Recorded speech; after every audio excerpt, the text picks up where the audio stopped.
حضرت روح حادث ہے یا قدیم؟ اگر حادث ہے تو سمجھائیے، اگر قدیم ہے تو سمجھائیے۔ قدیم صرف اللہ کی ذات ہے اور اللہ کی صفات ہے، اس کے علاوہ تمام کی تمام چیزیں حادث ہیں۔ روح نہ اللہ کی ذات ہے نہ اللہ کی صفت ہے، اس لیے قدیم تو نہیں ہے، بس حادث ہی ہے۔ نبی کریم صلی اللہ علیہ وسلم کی روح کا جسم کے ساتھ تعلق پر کوئی صریح روایت نہیں ہے، لہذا عقیدہ رکھنا صحیح نہیں ہے۔ اس بات پر تو صریح روایات موجود ہیں کہ نبی کریم صلی اللہ علیہ وسلم زندہ ہیں۔ الانبیاء احیاء فی قبورہم یصلون۔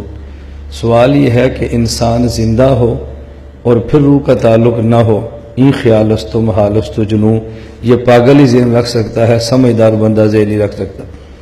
جب آپ پیغمبر کی حیات پر نص پیش کریں گے تو حیات بغیر تعلق روح کے بھی ہوتی ہے، ایسی کون سی حیات کی قسم ہے کہ روح کا تعلق بھی نہ ہو اور حیات بھی نہ ہو، اور پھر آپ کہتے ہیں روح اور جسم کے تعلق پر کوئی صریح نص پیش فرمائیں۔ میت سے سوال و جواب کے وقت روح کا اعادہ کیا جاتا ہے یا روح کا جسم کے ساتھ تعلق ہوتا ہے، اس کی وجہ سے حیات آ جاتی ہے؟ جو احادیث میں پڑھتا ہوں اس کو آپ سن لیا کریں، یاد کر لیا کریں، یا کم از کم سمجھ لیا کریں۔ میں نے سبق کے دوران کل اور آج کئی بار یہ حدیث پڑھی ہے۔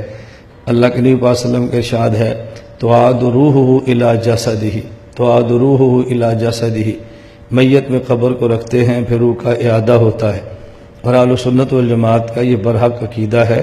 الفقہ الاکبر میں امام صاحب نے بھی لکھا ہے، اعادۃ الروح الی الجسد فی قبرہ حق، کہ روح کا اعادہ قبر میں جسم کی طرف یہ برحق عقیدہ ہے۔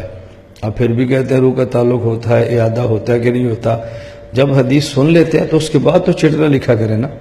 بعض ساتھی ایسے چٹ پہلے لکھ لیتے ہیں، وہ بات بیان کے اندر آ بھی جاتی ہے، پھر بھی چٹ دینا اپنا فرض سمجھتے ہیں کہ میری چٹ بھی ایک بار پڑھ کر سنا دی جائے اور پتہ چلے کہ میں بھی یہ سبق کے اندر آیا ہوا ہوں۔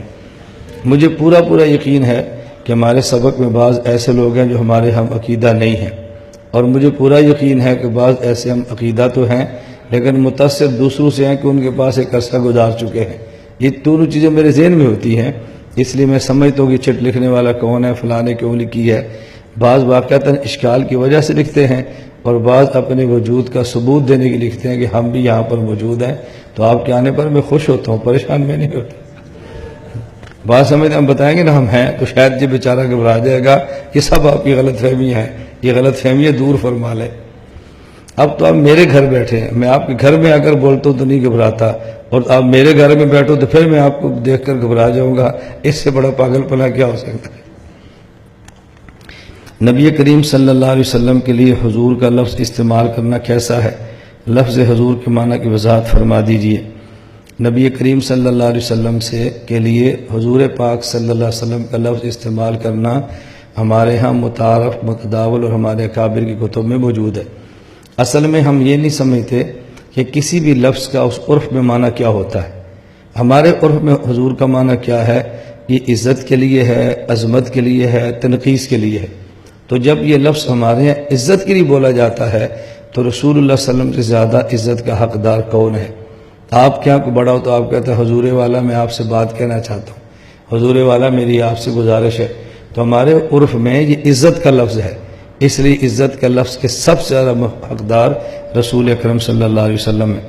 فضائل اعمال سے فضائل درود نکالنے کی وجہ کیا ہے؟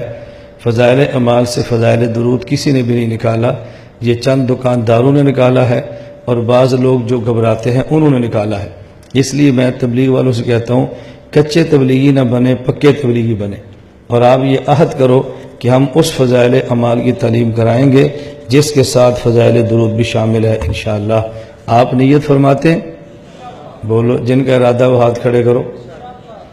سمجھ آ گئی؟ جب آپ جائیں نا کسی دکان پر اور فضائل اعمال خریدیں، دیکھیں اس کے ساتھ فضائل درود ہے یا نہیں۔ اگر ہے تو خریدیں، نہیں ہے تو نہیں بھئی ہم فضائل درود والا خریدیں گے۔ 10 بندے ایک دکان پہ چلے جائیں، آئندہ دکاندار وہی فضائل اعمال رکھا گیا جس کے آخر میں فضائل درود لگا ہوا ہوگا۔ کیوں؟ دکاندار کو فضائل سے غرض نہیں ہے، اس کو بیچنے سے غرض ہے، بس جیسا گاہک ملتا ہے ویسی وہ کتاب رکھ لیتے ہیں، تو آپ اس کا اہتمام فرمائیں۔ اور یہ ہمارے یہاں بات غلط مشہور ہے کہ تبلیغ والے فضائل درود کی تعلیم سے منع کرتے ہیں، یہ بات بھی ٹھیک نہیں ہے۔ اور ایک بات میرے تعجبات ہے نا، یہ تعجب بھی آپ نوٹ کریں. پتہ نہیں اس کو نوٹ بھی کرتا ہے کہ نہیں. نہیں میں کہتا ہوں یہ میں یہاں نہیں، میں باہر بھی ایک بات کہتا ہوں. دنیا میں مجھے ایک بات پر بہت تعجب ہے. حضرت شیخ الحدیث زکریا رحمۃ اللہ علیہ حکایات صحابہ لکھے تو ٹھیک ہے، فضائل نماز لکھے تو ٹھیک ہے، فضائل قرآن لکھے تو ٹھیک ہے، فضائل رمضان لکھے تو ٹھیک ہے، فضائل ذکر لکھے تو ٹھیک ہے، فضائل حج لکھے تو ٹھیک ہے، فضائل صدقات لکھے تو ٹھیک ہے، اور فضائل درود لکھے تو گمراہ ہے.